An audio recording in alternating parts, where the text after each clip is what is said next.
গণতান্ত্রিক চর্চা তো আমরা ভুলেই গেছি। গণতান্ত্রিক চর্চা জিনিসটা কি? সেই গণতন্ত্রকে গলা টিপে ফ্যাসিস্ট শেখ হাসিনা দিল্লির পরামর্শে রয়ের নির্দেশনায় গলা টিপে হত্যা করেছে। গণতন্ত্রের চর্চা তো আমাদের মধ্যে অনেক বছর ধরে নেই, এটা তো বাস্তবতা।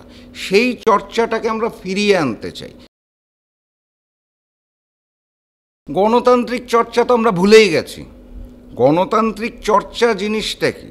সেই গণতন্ত্রকে গলা টিপে ফ্যাসিস্ট শেখ হাসিনা দিল্লির পরামর্শে রয়ের নির্দেশনায় গলা টিপে হত্যা করেছে। গণতন্ত্রের চর্চা তো আমাদের মধ্যে অনেক বছর ধরে নেই, এটা তো বাস্তবতা। সেই চর্চাটাকে আমরা ফিরিয়ে আনতে চাই। এই যে দেখুন, আমরা যে আহ্বান জানাচ্ছি বিএনপিকে বসার জন্য, বসে চলেন টেবিলে সমাধান করি আলাপ আলোচনা করে। বিএনপি রাজি হচ্ছে না। রাজি হলে এটা গণতান্ত্রিক চর্চা হতো। তো গণতান্ত্রিক চর্চাটা আসলেও আমরা ভুলে গেছি। এই জায়গাটাতে আমাদের ফেরত আসতে হবে এবং আমাদের মন মানসিকতা, চিন্তা চেতনাটাকে আরেকটু উদার করতে হবে। এই যে সবসময় আমি যেটা বলবো সেটাই হতে হবে, এই জায়গাটার থেকে মনে হয় একটু বের হয়ে আসা দরকার আমাদের সকল রাজনীতিবিদের। না দেখুন, অন্তর্বর্তী সরকারকে নিয়ে আমার মধ্যে একটা ভালো লাগা কাজ করে। কারণ হচ্ছে ইউনূস সাহেবের মতো একজন নোবেল লরিয়েট মানুষ অন্তর্বর্তী সরকারের প্রধান।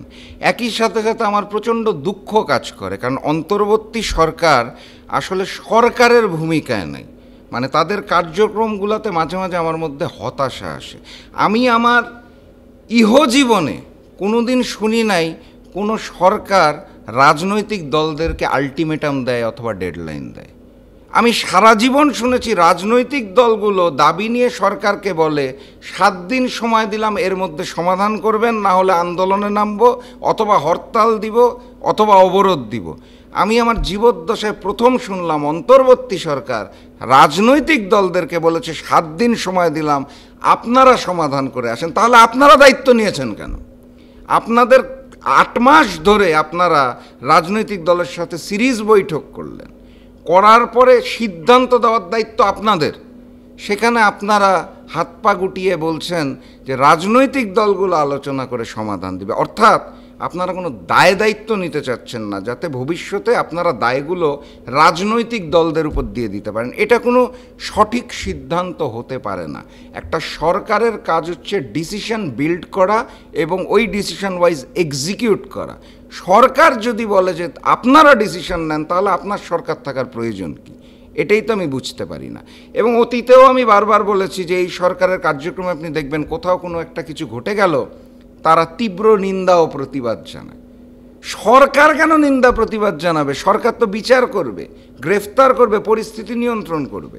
তো শুরু থেকে আমি যেটা দেখতে পাচ্ছি, অন্তর্বর্তী সরকার কার্যক্রমগুলায় ভবিষ্যতে যাতে তাদের দায় নিতে না হয়, এই কারণে রাজনীতিবিদদের কাঁধের উপর ফেলে দেওয়ার চেষ্টা করছে, যেটা আমার কাছে কোনোভাবেই গ্রহণযোগ্য না। আমি মনে করি অন্তর্বর্তী সরকারের মেয়াদ আর খুব বেশি দিন নাই, ফেব্রুয়ারির প্রথমার্ধ পর্যন্ত। এইটুক সময় তাদের শক্ত হাতে পরিচালনা করা উচিত, যাতে হিন্দুস্তান আওয়ামী লীগ কোনো ষড়যন্ত্র করে পার না পায়, একটা সঠিক, সুষ্ঠু, অবাধ, নিরপেক্ষ নির্বাচন অনুষ্ঠিত হয় এবং ভারতীয় প্রভাবমুক্ত নির্বাচনের মাধ্যমে আমরা আগামীর বাংলাদেশ, গণতান্ত্রিক বাংলাদেশ ফিরিয়ে আনতে চাই, জনগণের সরকার প্রতিষ্ঠিত করতে চাই। এইটা পারবে একমাত্র অন্তর্বর্তী সরকার। কোনো রাজনৈতিক দলের এটা দায় দায়িত্ব নয়। অন্তর্বর্তী সরকার যেভাবে কথাবার্তা বলছে এবং কাজ করছে, তাতে মনে হচ্ছে ভোটের 7 দিন আগে এসে তারা বোধহয় বলবে যে ভোট কেন্দ্র পাহারা দেওয়ার দায়িত্ব আমাদের না, আমরা তো পুলিশ প্রশাসন, আর্মি প্রশাসন দিয়ে পারবো না, আপনাদের রাজনৈতিক কর্মীদের মিলে আপনারা এখন ভোটের ব্যবস্থা করেন। সব কিছু তো আমাদের উপরই চাপিয়ে দিচ্ছে, তাহলে তার দায়িত্ব থাকার কোনো প্রয়োজন আছে বলে আমি মনে করি না। আমি আবারও আহ্বান জানাই, হাত জোর করে মাফ চেয়ে আহ্বান জানাই, এখনও সময় আছে সঠিকভাবে। এই আর অল্প কয়টা দিন, 100 দিনও বাকি নাই, হিসাব করে দেখবেন। এই শেষ সময়টা দয়া করে ভবিষ্যৎ বাংলাদেশের জন্য একটু কঠোরভাবে সরকার পরিচালনা করে। changetv.press, এক ফোঁটা হলুদও নেই।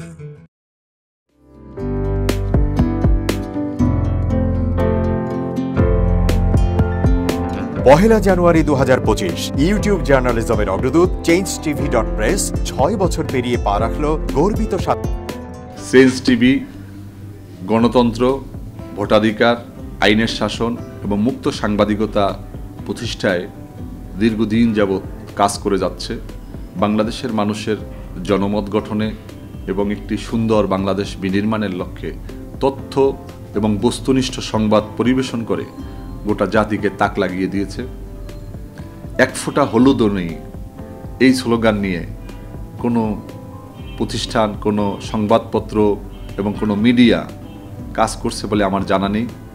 এবং বস্তুনিষ্ঠ সংবাদই যাদের প্রেরণা, যাদের একদল বস্তুনিষ্ঠ সংবাদকর্মী নিরলসভাবে একটা সুন্দর বাংলাদেশ গড়ার জন্য ক্ষুধা, দারিদ্র্যমুক্ত, শোষণমুক্ত, ইনসাফ ভিত্তিক একটা কল্যাণ রাষ্ট্র প্রতিষ্ঠার জন্য নিরলসভাবে কাজ করে যাচ্ছে, তার নাম হচ্ছে চেঞ্জ টিভি।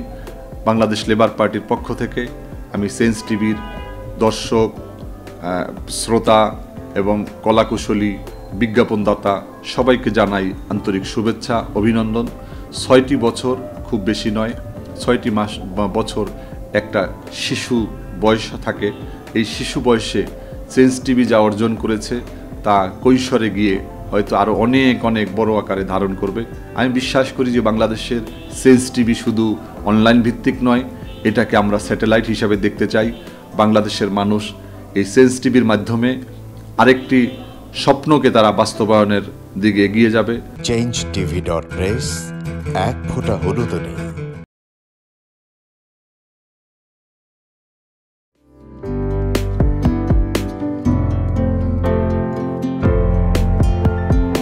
পহেলা জানুয়ারি 2025 ইউটিউব জার্নালিজমের অগ্রদূত changetv.press 6 বছর পেরিয়ে পা রাখল গর্বিত প্রিয় দর্শক, নতুন বছরের শুভেচ্ছা জানাচ্ছি। অনেক ঐতিহাসিক ঘটনা 2024-এ ঘটে গেল। আমরা নতুন করে স্বাধীন হলাম, ফ্যাসিস্টের পতন হলো, জুলাই আগস্টের বিপ্লবের শহীদদের প্রতি জানাই আমার স্যালুট। সাথে সাথে চেঞ্জ টিভিকে জানাই আমার অন্তরস্থল থেকে ধন্যবাদ এবং শুভেচ্ছা। চেঞ্জ টিভি 6ষ্ঠ বছর শেষ করে 7ম বছরে পদার্পণ করতে যাচ্ছে। এই সুন্দর মহেন্দ্রের ক্ষণে চেঞ্জ টিভিকে ধন্যবাদ এবং চেঞ্জ টিভির অগণিত দর্শকদের রইল নতুন বছরের শুভকামনা। changetv.press, এক ফোঁটা হলুদও নেই।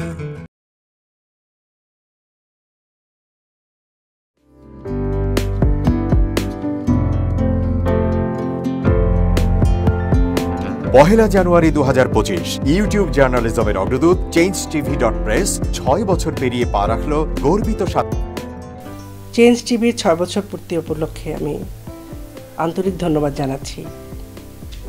এই চ্যানেলটি সত্যিকার অর্থে মানুষের অন্তর এবং মন নিয়ে কাজ করে, জনগণ নিয়ে কাজ করে, জনগণ থেকে জানতে চায় এবং সেই জানতে চাওয়া বিষয়টি সর্বমহলে পৌঁছে দেয়।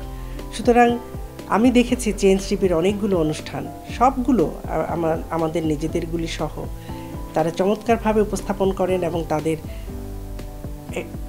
একটা বড় ধরনের তাদের দর্শক রয়েছে। সকলকে শুভেচ্ছা জানাচ্ছি চেঞ্জ টিভির সাথে থাকবার জন্য এবং ভবিষ্যতেও চেঞ্জ টিভি আমরা যা বলতে চাই, আমরা যা করতে চাই সেই বিষয়গুলো নিয়ে আমাদের সাথে থাকবে এবং রাষ্ট্রের সাথে থাকবে, জনগণের সাথে থাকবে। এমনি একটি পরিবর্তনের মধ্য দিয়ে, স্বপ্নের মধ্য দিয়ে চেঞ্জ টিভি এগিয়ে যাক, সেটাই আশা করছি আজকে তাদের 6 বছর পূর্তিতে। ধন্যবাদ সকলকে। changetv.press, এক ফোঁটা হলুদও নেই।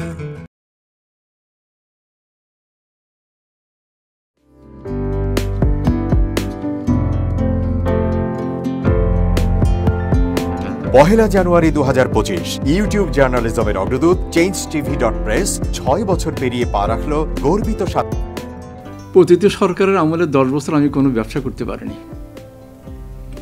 আমার ব্যবসা বন্ধ করার জন্য যত রকম দরকার সব কাজই করেছে, শুধু একটাই বাকি রেখেছে, আমি গুটিয়ে নিয়ে যাইনি। নয়া দিগন্তর মাধ্যমে যাদেরকে আমরা চেষ্টা করেছি সার্ভিস দেওয়ার জন্য, এরা আমাদের অনেকেই খোঁজখবর রেখেছে, ব্যস্ততার জন্য হয়তো দেখা সাক্ষাৎ হয় না, কিন্তু আমি একজনকেই পেয়েছি। তিনি হলেন চেঞ্জ টিভির আমিরুল মমিন মানিক। উনি এক সময় দিগন্ততে ছিল, সেই হিসাবে আমাদের জানাশোনা ছিল।